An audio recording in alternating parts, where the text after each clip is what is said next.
guys, so this is the front of our house. A log home is built in, I believe, 1991, and nobody has been able to tell us why there's two doors on the basement.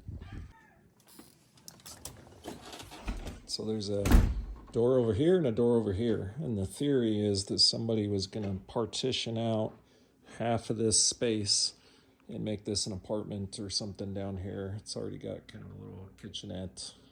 That could be used as a bedroom. It's an office, technically, because there's no windows.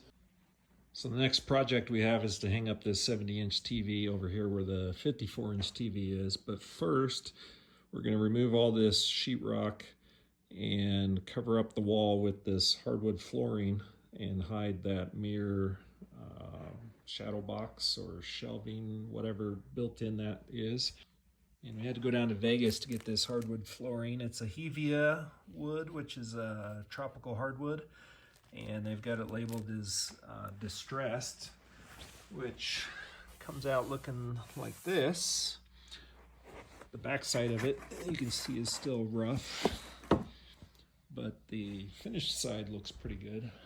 It's almost the same color the wall is now, and it can go floor to ceiling. Put it on top of the baseboard. We have to cut a little bit off to make it go all the way up. And then because of this fur down, we're gonna have to cut some off here. And I think what I'm gonna do is recess the TV mount so that the TV sits closer to the wall, and install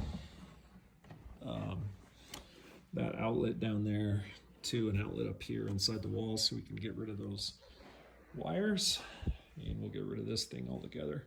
Maybe we'll put a mantle underneath the TV so we can still have a Blu-ray player.